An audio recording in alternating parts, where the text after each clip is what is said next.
Welcome back to another fantastic episode of I'm Gonna Talk and You're Gonna Listen. I was really going back and forth about whether or not to do an episode, but somebody said on Twitter kind of spurred my brain. So we'll jump into the housekeeping cleaning really quick. And then, bibbidi bobbidi boo. Housekeeping. So I started a new side gig. I finally am following through with something I've been talking about doing for a long time, which is starting a Fiverr account to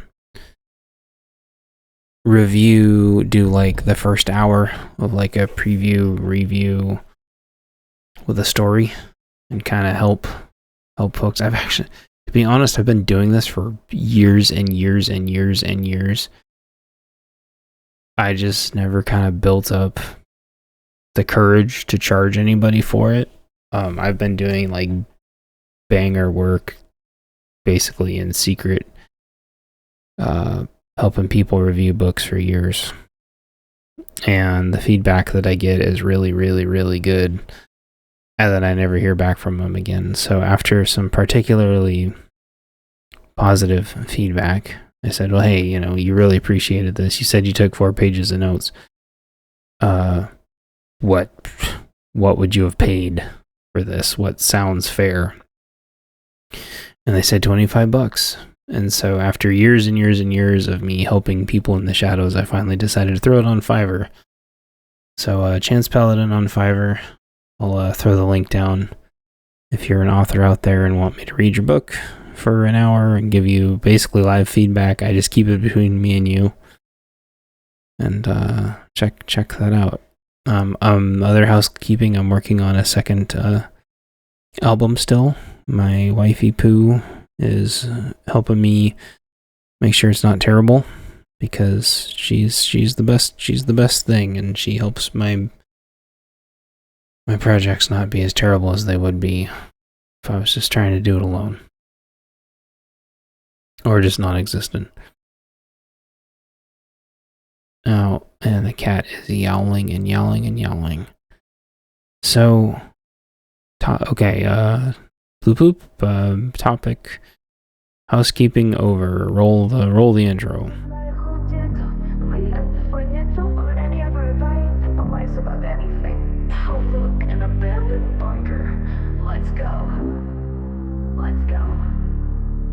Found a bunker deep in the woods. Supply stacked high, it feels so good. Hiding out neath the leafy hood. Gonna help others try to get through. This episode is sponsored by... Just kidding, I don't have any sponsors. This is going to be a shorter one. But at Rob Kroese says, whatever is happening with Sleepy Joe, the way it's being handled is just bizarre and reeks of incompetence. They've known for at least 3 years that he was going to be incapacitated at some point, and they had no plan, or worse, this is the plan. And a lot of people have written that in a bunch of different ways the last day or so. There's been a lot of YouTubers that have said that. That there was something, the way that he worded it, though. He put a different twist on it that I haven't heard anybody say yet. Which is like, they should have known all along. Why did this happen the way it is? And I don't have any special insight on that. But I think that with Jill was supposed to be... Jill, snap out of it. Was supposed to be in Europe. And if he had gotten sick if Sleepy Joe had gotten sick, I think just a day later, I think that their plan would have matched up just fine. But what happened was the secret squirrel gal, Cheadle, was, I think, supposed to resign, or someone was supposed to tell her whether or not she was supposed to resign, and that happened over the weekend. But what happened, as you know, because it's now after the weekend, she didn't resign. I think whatever happened to Sleepy Joe must have put like a wrinkle kind of in everything, because he got really sick. Now you could debate how and why and what made him sick, but he did get really sick. I think every single kind of news seems to agree on that. And he got sick a little too soon. And it was really weird. So for one or two of you that may be living under a rock and don't know, basically the @POTUS account on Twitter said, was it Saturday? ?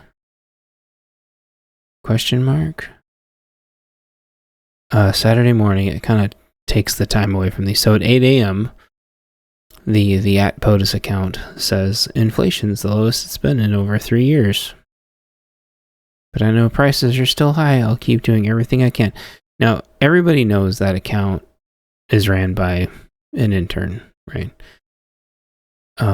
That's not a secret. And there was another one before that at 6 a.m. My point is there was like a 6 a.m. tweet exactly at 6 a.m. and an exactly at 8 a.m. tweets from the POTUS account. Well,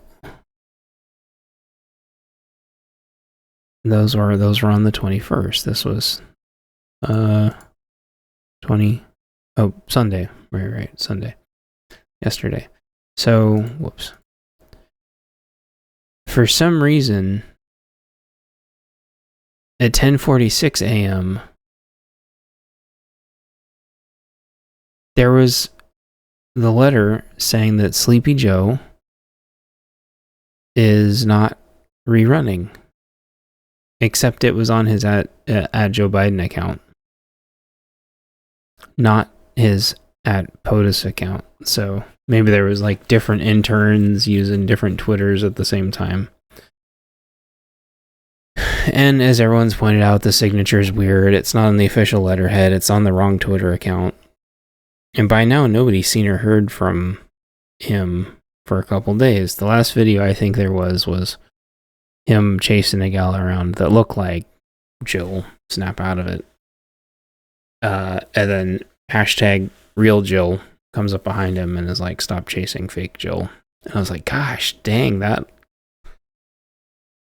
is weird, but not completely unexpected. I think that may be the last video of him. That's certainly the last one that I saw.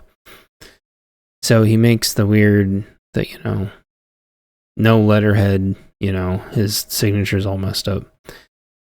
And then the Jill Biden, not the FLOTUS account, makes little hearts and retweets it. And it was really, really sad. And I, immediately thought, the worst had happened. And I think what happened throughout yesterday, because today is Monday and yesterday was Sunday, I think what happened the rest of the day was like straight out of like a crazy, crazy, crazy spy thriller. And then today is Monday. Secret Service Cheadle gal is still around, and so it seems like, but she didn't have any answers. Now it makes sense that she didn't have any answers. She probably wasn't planning on answering anything. She was probably planning on taking her corporate job, or just switching departments or something. So she had zero answers. That actually makes sense. So now, but you'd think that there'd be press briefings, there would be a lot of stuff, right?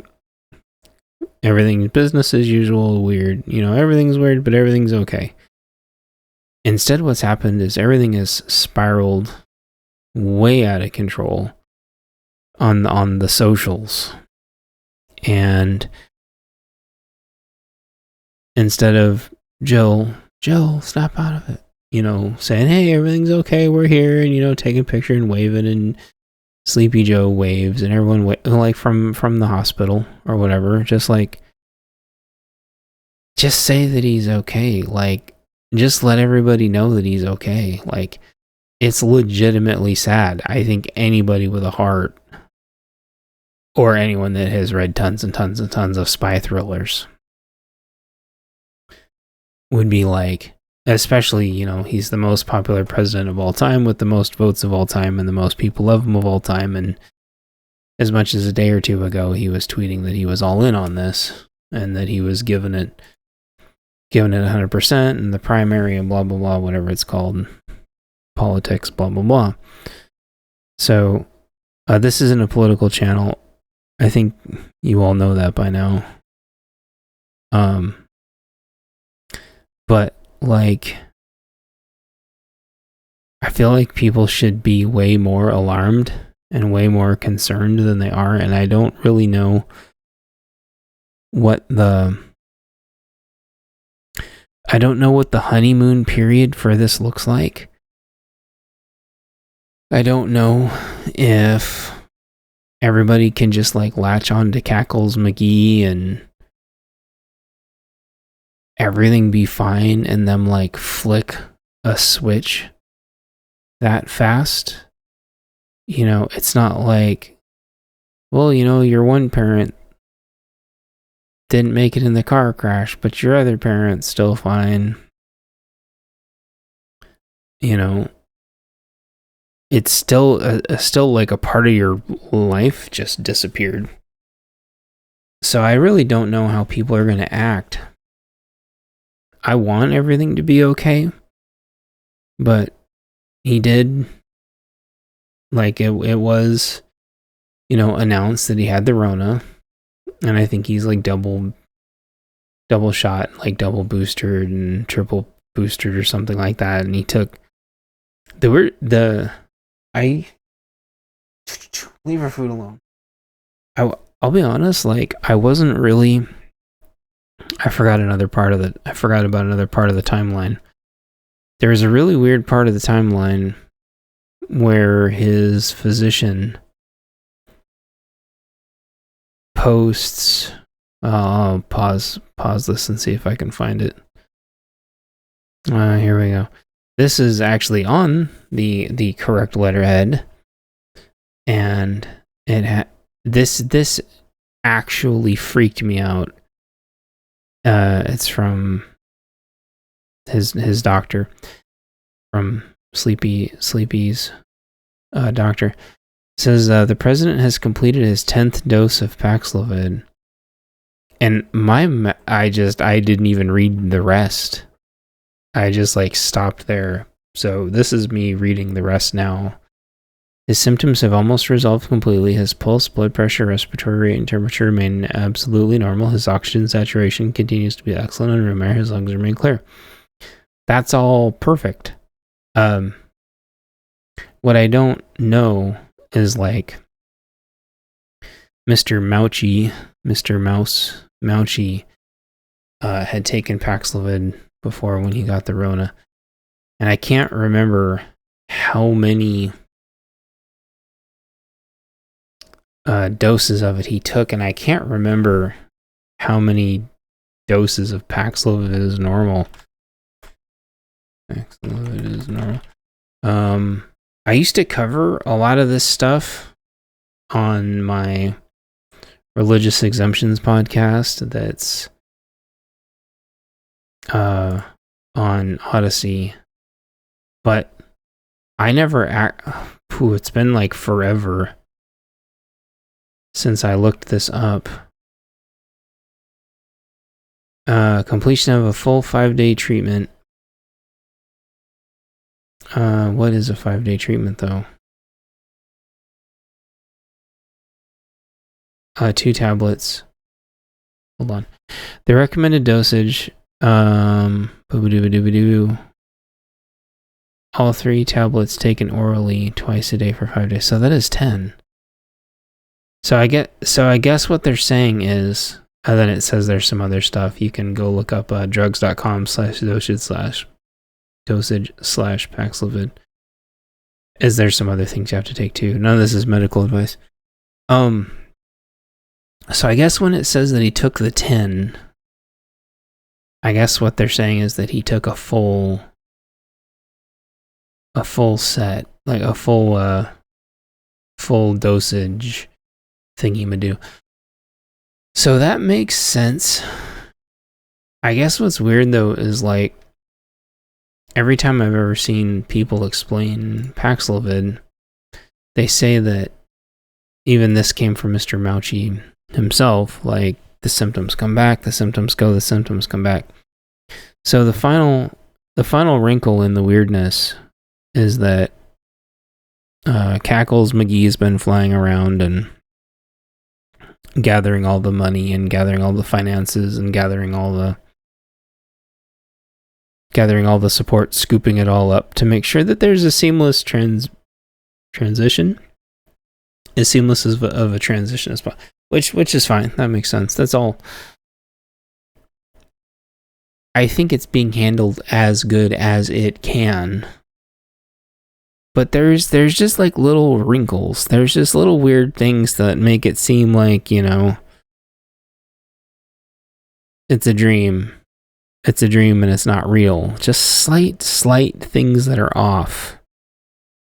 And so the next slight thing that's off is that Sleepy Joe calls in to Cackles McGee, supposedly, right? And she almost says like that she was talking to a recording, and then maybe it was a Freudian slip. I know she gets really nervous. And then she stops saying recording and says, presumably, and then says, you know, the phone call. A lot of people pointed out problems with the phone call. It sounds like his throat's swollen, which I don't know what has to do with anything. The doctor said he's fine. He had a weird slur that, or not a slur. What's the word I'm trying to... I can't think of the right word. Yeah, slurring his words. Yeah, that kind of slur. But the thing is like there was another speech that he did a long time ago. I think it was for an ad or something, and his speech was like perfect. Well, I mean, his speech patterns were perfect, which is not how he talks in real life. And this sounded like something that was either an AI or something that he practiced over and over and over and over, and his throat was bugging him. Because he had that sound like his throat was swollen. You know, like if you've had a cold or something, which kind of makes sense. I don't know. It's just weird. But it was almost too perfect. He didn't stutter or stammer. I don't know. So there's all these weird wrinkles, and you know, I want to wake up tomorrow and everything to be fine. I don't want anything to happen to him. I stand by that, you know, I just want everyone to leave everyone alone. And I can't imagine what they're going through. I was immediately thinking, you know, I was imagining what it must be like when you're at that like ultra high of power and then feeling power slip away from you. I by no means feel sorry for them. So if I said that, I misspoke. I think what I'm saying is like I can empathize, I think, with how, as a human being, as a fellow human being, what that terror must be like of being all the way up at the top and having everything slip away and wondering who's working against you and what the plan is and if you've been written off and who's going to be your boss the next day and who's really in charge and all the crazy cabal stuff. And I think about a lot of it from like a book standpoint too, because like it's all implied in my books, but like I've intentionally left it out. And I think in my books I never really explore what it would be like when one of the big higher ups actually starts having like power slip away, because it's usually super fast in real life. It's usually not slow like in World War II, where you feel the allies closing in around you. It's usually not that. It's like usually crazy fast and chaotic, unless you're some of the ones that survive because you're just ahead of the curve like that. The ones that survive, like, I don't know if they feel confident or if they feel lucky or if they just feel badass, or the ones that survive, I don't know, and hold on to power. I mean, I'm thinking of like Turkey, for example, when Erdogan was able to maintain power when that op screwed the pooch a while back. So I don't know. It's interesting to think about. I'm probably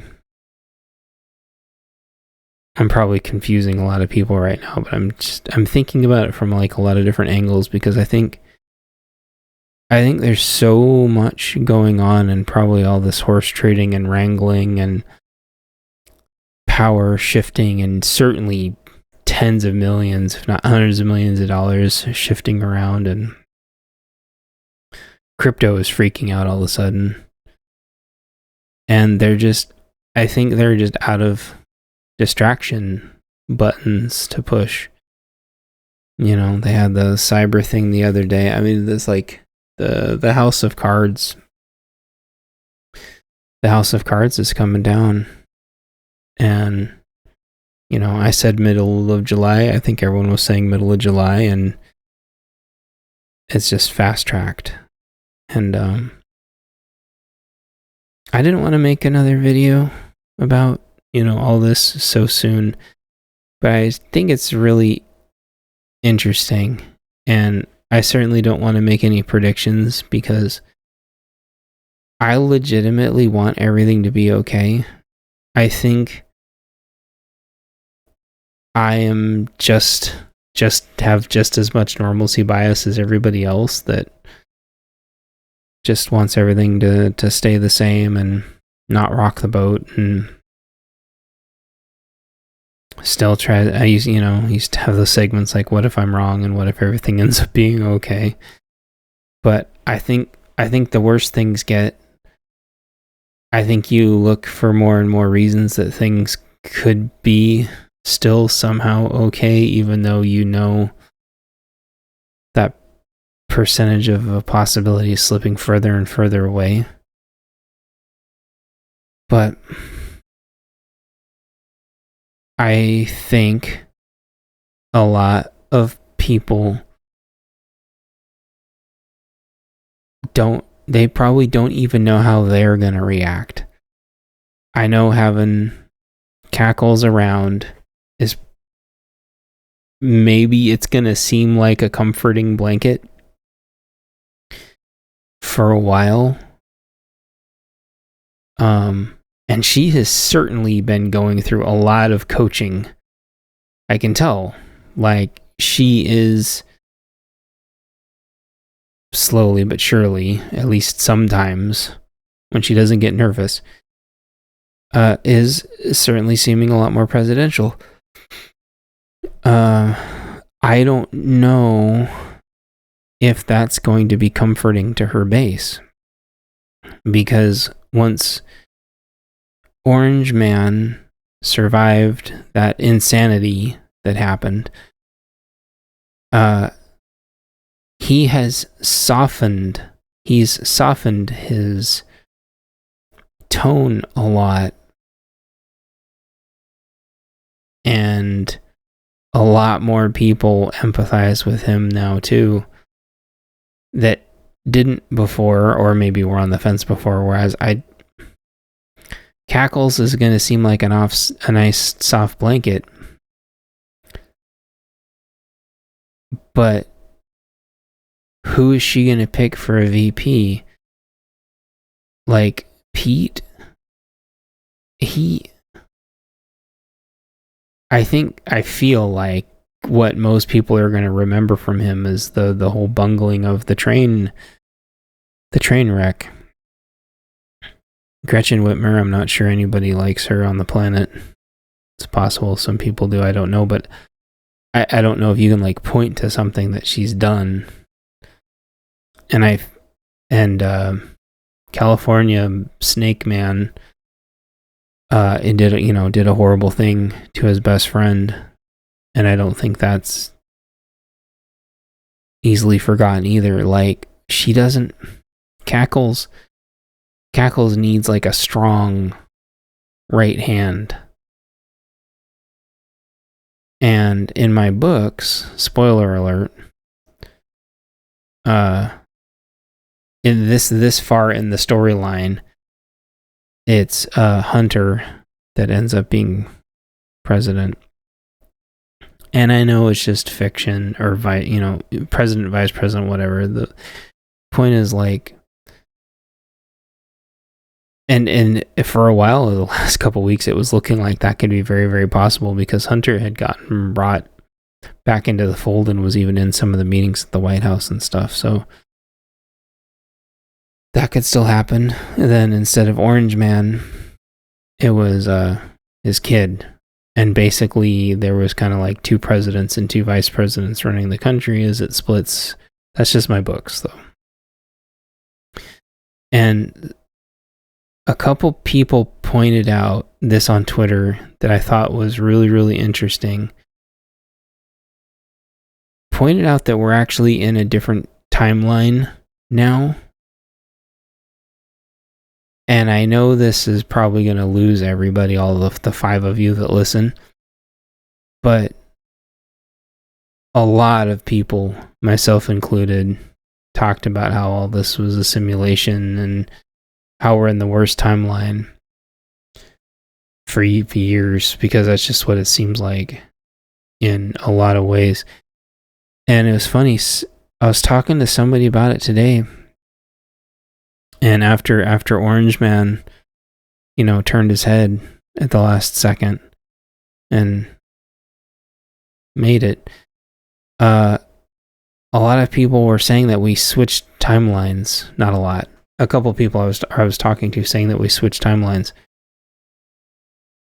And they could like feel it. And they said something about like headaches and things. I think it was really interesting. And I've been getting like some crazy deja vu, except it was like things were slightly different. I've actually written about that in my books quite a bit. I don't want to spoil it. You guys aren't going to read my books.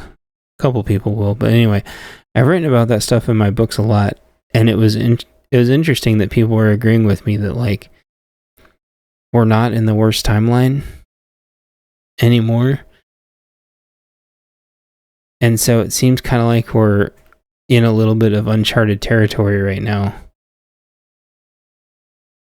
It's very strange. And I don't know what to make of it. And I don't know how to think or feel about it. But I feel like I've had way more energy since Saturday.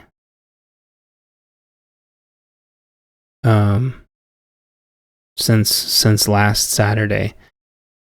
Ever since Orange Man ended up being fine,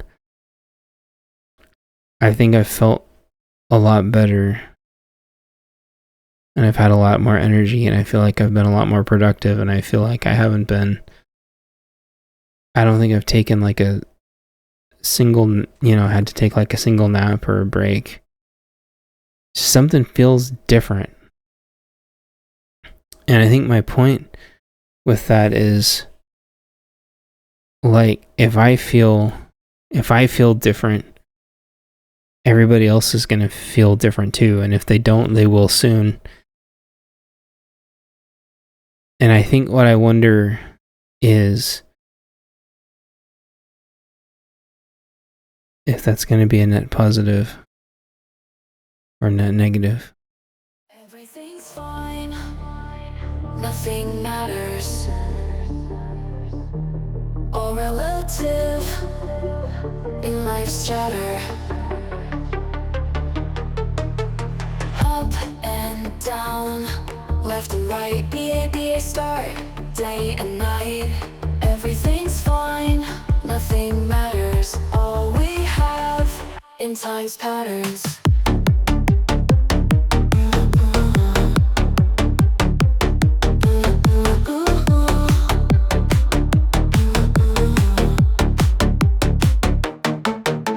Laugh and cry, love and fight, moments slightly changing.